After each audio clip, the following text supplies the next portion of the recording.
बिस्मिल्लाहिर्रहमानिर्रहीम। मेरा नाम बिन्यामिन है और आज जो टॉपिक हम डिस्कस करने जा रहे हैं उस टॉपिक का नाम है लाइफ साइकिल ऑफ बैक्टीरियोफेज। इस स्लाइड में हम डिस्कस करेंगे लाइफ साइकिल ऑफ बैक्टीरियोफेज।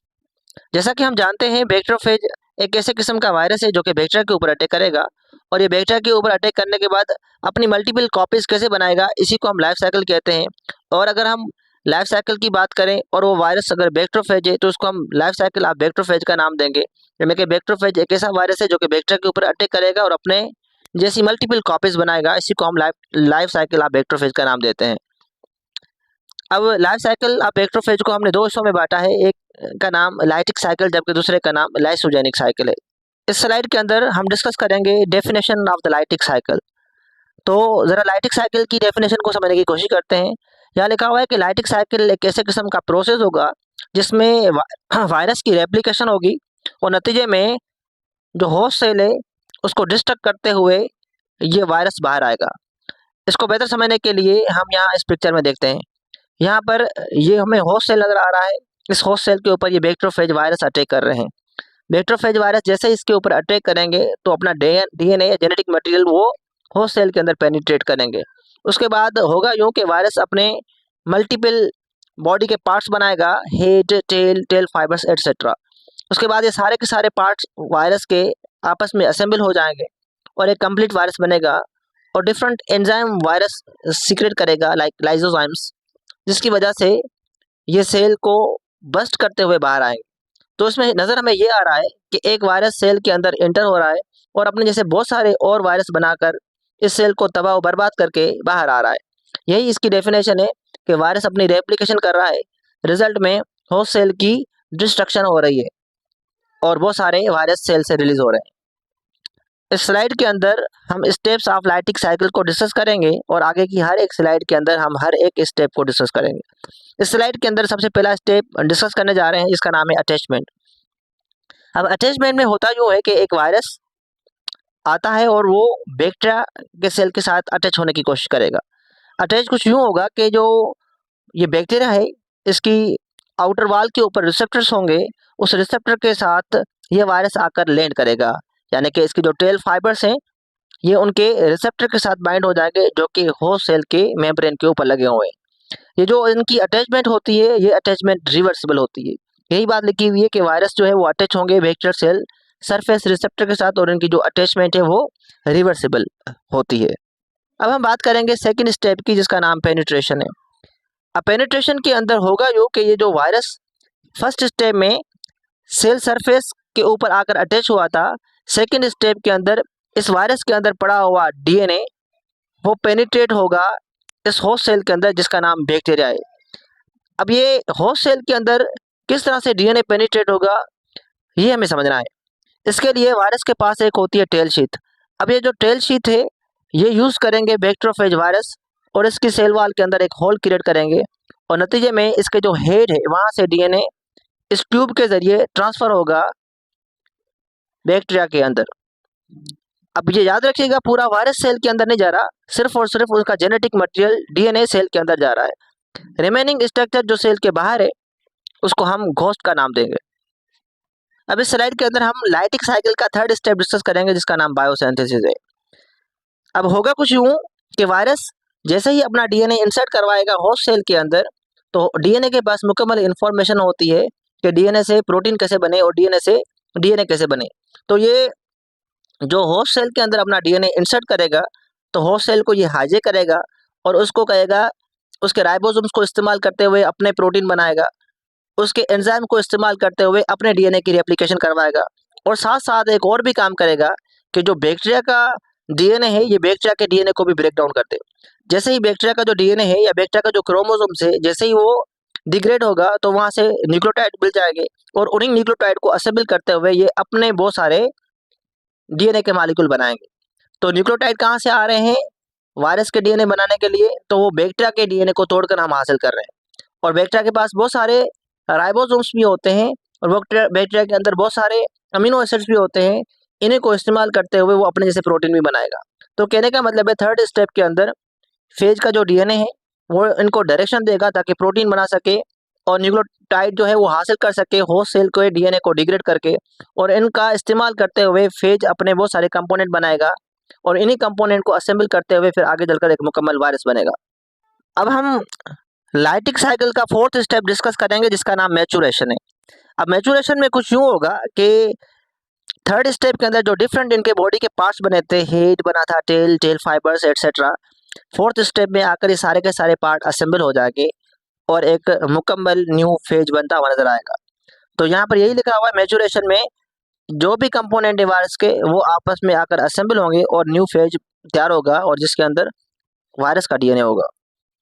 अब इस स्लाइड के अंदर हम लाइटिक साइकिल का फिफ्थ स्टेप डिस्कस करेंगे जिसका नाम लाइसिस एंड रिलीज है। क्या मतलब है इस बात का, जरा समझने की कोशिश करते हैं।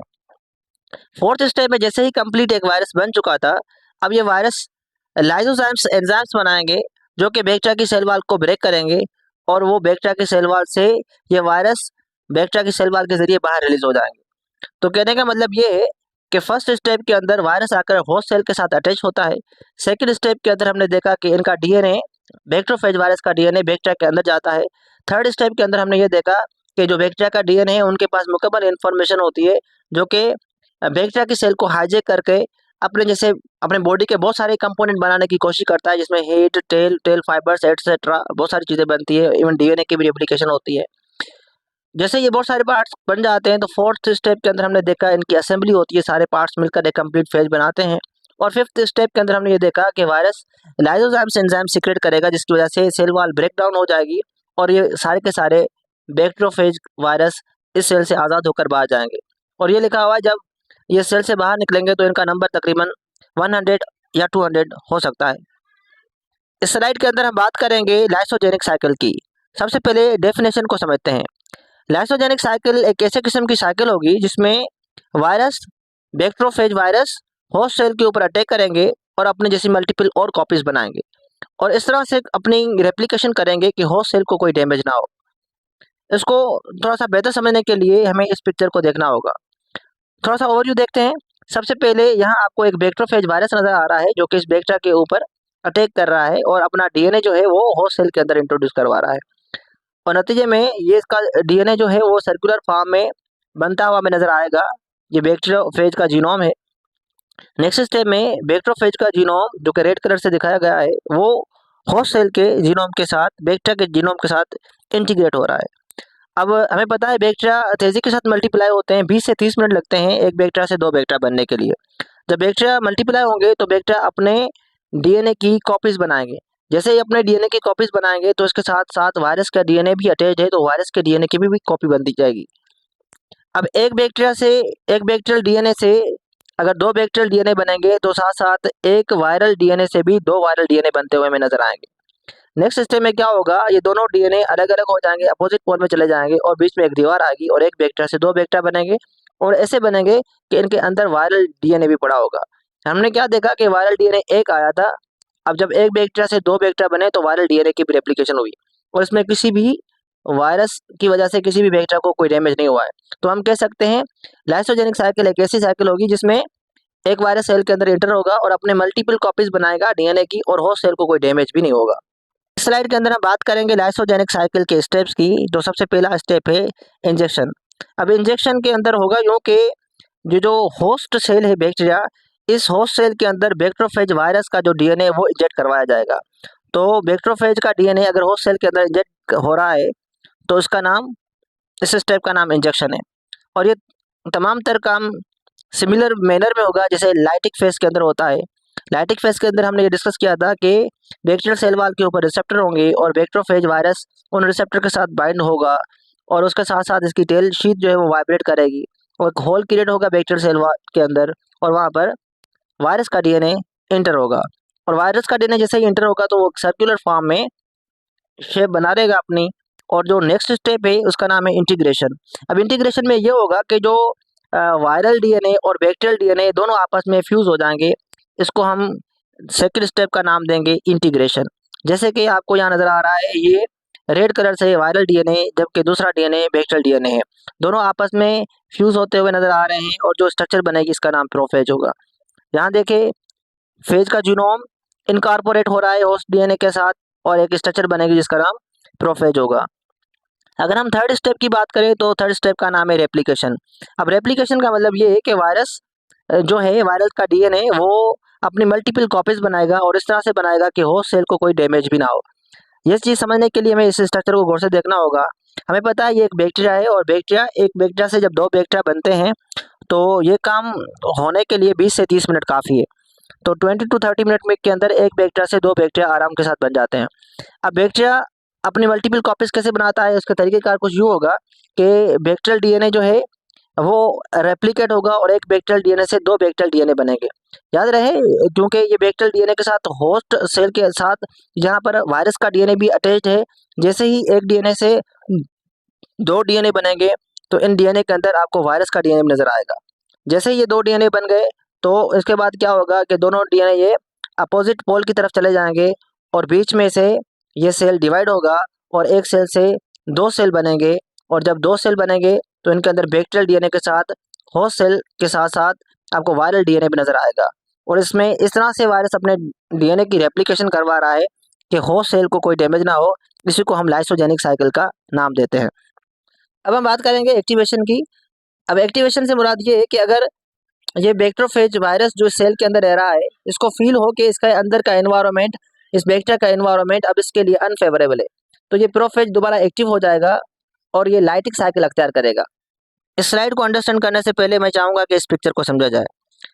याद रहे, सबसे पहले होता ये है कि बैक्टीरियोफेज वायरस इस बैक्टीरिया के ऊपर अटैक करेगा और अपना डीएनए इंजेक्ट करता है। डीएनए इंजेक्ट करने के बाद ये सर्कुलर फॉर्म में अपना डीएनए बनाएगा और ये होस्ट सेल के डीएनए के साथ इंटीग्रेट करवाएगा, जैसे कि यहाँ हमें नजर आ रहा है। और होस्ट सेल जो कि बैक्टीरिया है, हमें पता है बैक्टीरिया की रेप्लिकेशन बहुत फास्ट होती है।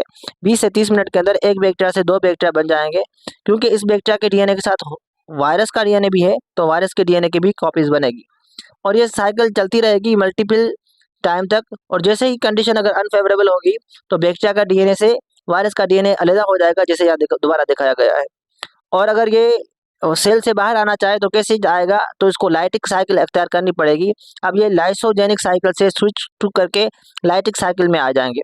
अब होगा ये कि जो बैक्टीरियल डीएनए के साथ साथ जो वायरल डीएनए जो अब अलग हो चुका है, अब ये वायरल डीएनए अपनी मल्टीपल कॉपीज बनाएगा और इसके अंदर इंफॉर्मेशन है प्रोटीन बनाने की, तो टेल फाइबर्स, हेड, सारे स्ट्रक्चर भी बनाएगा, बायोसिंथेसिस होगी। उसके बाद सारे के सारे पार्ट असेंबल होंगे और असेंबल होने के बाद एंजाइम्स जो है वो सीक्रेट होंगे, जिसका नाम लाइसोजाइम्स है। ये सेल वाल को बस्ट करते हुए बाहर आएंगे और किसी और बैक्टीरिया के ऊपर ये अटैक करेंगे। अब थोड़ा इस स्लाइड को डिस्कस करते हैं। अब यहाँ लिखा हुआ है फेज के जो जीन है वो हमेशा इनएक्टिव रहेंगे लाइसोजेनिक फेज के अंदर। अगर लाइसोजेनिक फेज है या लाइसोजेनिक साइकिल है तो यहाँ बैक्टीरियोफेज वायरस का जो डीएनए वो इनएक्टिवेट रहेगा, सिर्फ अपने मल्टीपल कॉपीज बनाता रहेगा।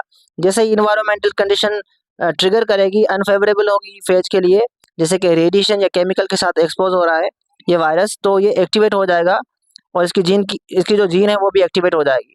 और जो एक्टिवेटेड जीन है वो लाइटिक साइकिल अख्तियार करवाएगी और नए किस्म के प्रोटीन बनाएंगे जो कि बैक्टीरियोफेज प्रोटीन होंगे, और उसके साथ साथ डीएनए की भी रेप्लिकेशन करवाकर न्यू फेज बनाएंगे जो कि इसके सेल से रिलीज होकर बाहर आएंगे। इस स्लाइड में हम बात करेंगे बैक्टीरियोफेज एंड जेनेटिक इंजीनियरिंग की। तो सबसे पहले थोड़ा सा इंट्रोडक्शन देखते हैं। लिखा हुआ है abundance and presence. Bacteriophage virus की अगर बात करें तो ये अर्थ के ऊपर बहुत ज़्यादा पाए जाते हैं और जेनेटिक इंजीनियरिंग में इनका बहुत ज़्यादा इंपॉर्टेंट रोल है। उनमें से एक रोल लिखा हुआ है कि हम इनको यूज़ करते हैं ताकि जीन को ट्रांसफ़र करें एक सेल से दूसरे सेल के अंदर। हम जीन ऑफ इंटरेस्ट इनके अंदर ऐड करवाएंगे वायरस के अंदर और वायरस को इस्तेमाल करेंगे एज अ वेक्टर की तरह, और वो दूसरे सेल के अंदर जाकर ये जीन लेकर जाएगा और वहाँ पर हमारी जो डिज़ायर्ड प्रोटीन है या डिज़ायर्ड प्रोडक्ट है वहाँ बनना स्टार्ट हो जाएगी। अब इस स्लाइड के अंदर बात करेंगे treatment of the bacterial infection. याद रहे, बैक्टीरिया हमारे जिस्म के अंदर इन्फेक्शन काज करवा सकते हैं, जबकि बैक्टीरियोफेज वायरस इस बैक्टीरिया के अगेंस्ट काम करेगा और इस बैक्टीरिया को मारेगा। अगर हमें कोई बैक्टीरियल इन्फेक्शन है तो नॉर्मली हम एंटीबायोटिक या एंटीबायोटिक इस्तेमाल करते हैं, जिसकी वजह से बैक्टीरिया हमारे जिस्म के अंदर जो मर जाते हैं। कुछ बैक्टीरिया ऐसे होते हैं जो कि एंटीबायोटिक रेजिस्टेंस क्रिएट कर लेते हैं, उनको मारना बड़ा मुश्किल हो जाता है। तो हम क्या इस कंडीशन में हम ये काम कर सकते हैं कि अगर जो हमारे पास बैक्टीरियोफेज वायरस है उनको जेनेटिकली इंजीनियर किया जाए, जेनेटिकली मॉडिफाइड किया जाए कि उन बैक्टीरियोफेज वायरस से हमें तो कोई नुकसान ना हो, पर वो जो हमारे जिस्म के अंदर बैक्टीरिया रह रहे हैं ये उनको मार दें, तो बड़ा अच्छा काम हो सकता है, ट्रीटमेंट हो सकती है बैक्टीरियल इन्फेक्शन की थ्रू दिस बैक्टीरियोफेज वायरस। अब एक और पॉइंट डिस्कस करेंगे जहाँ लिखा हुआ है हम जीनोम को यूज़ करेंगे, बैक्टीरियोफेज के जीनोम को यूज़ करेंगे एज अ वेपन के तौर पे। अब ये समझने के लिए मैं एक थोड़ा सा मिसाल देना चाहूँगा। हमें पता है बैक्टीरिया बस दो किस्म के होते हैं, एक फ़ायदेमंद और एक नुकसानकार। सपोज एक बैक्टीरिया है वो फ़ायदेमंद बैक्टीरिया है जिनका काम ये होता है वो प्लांट की रूट के साथ बाइंड हो जाए और नाइट्रोजन फिक्सेशन करवाए। और अगर कोई कंट्री डिपेंड करती है एग्रीकल्चर के ऊपर तो वहाँ पर उनकी जो पूरी कंट्री की अगर इकोनॉमी एग्रीकल्चर पर टिकी हुई है तो वहाँ क्रॉप्स बहुत ज़्यादा होगी और वहाँ के जो प्लांट है उनको नाइट्रोजन की जो ज़रूरत है वो ये बैक्टीरिया पूरा करके दे रहे हैं। अगर ये जो नाइट्रोजन फिक्सेशन बैक्टीरिया है अगर इन बैक्टीरिया को मार दिया जाए तो उनकी जो क्रॉप्स है वो कम यील्ड होगी। तो ये काम करने के लिए हम बैक्टीरियोफेज का सहारा ले सकते हैं। हम बैक्टीरियोफेज को इस तरह से मॉडिफाई करें कि ये बैक्टीरियोफेज वायरस जो है वो उन बैक्टीरिया को किल करे जो कि नाइट्रोजन फिक्सेशन करवा रहे हैं। तो हमने बैक्टीरिया को इस्तेमाल किया, उनके जीनोम को अल्टर किया, उसको एज अ वेपन के तौर पे इस्तेमाल किया क्योंकि ये बैक्टीरियोफेज वायरस है तो ये बैक्टीरिया के ऊपर अटैक करेगा, पर ये उन बैक्टीरिया के ऊपर अटैक कर रहा है जो कि नाइट्रोजन फिक्सेशन करवा रहे हैं। तो नतीजे में उस कंट्री की जो इकोनॉमी है वो तबाह बर्बाद हो सकती है। अब हम लास्ट पॉइंट डिस्कस करेंगे जिसका नाम है इम्यून सिस्टम एक्टिवेशन। याद रहे मॉडिफाइड जो बैक्टीरियोफेज है जिनको जेनेटिकली हमने मॉडिफाई किया है हम इनको यूज़ करते हैं ट्रीटमेंट पर्पस के लिए भी। अगर हमें कोई बैक्टीरियल इन्फेक्शन है तो ऐसे फेज जो है वो हमारी बॉडी के अंदर जाएंगे और वो बैक्टीरिया को मारेंगे, ना सिर्फ बैक्टीरिया को मारेंगे बल्कि उनके एंटीजन को भी ये प्रेजेंट करेंगे, इम्यून सिस्टम को देंगे और इम्यून सिस्टम इनको रिकॉग्नाइज करेगा और दूसरे पैथोजन को मारने के हवाले से बहुत सारे एंटीबॉडीज बनाएगा। ये है quote of the day. If you have any query regarding this you may ask in comment section.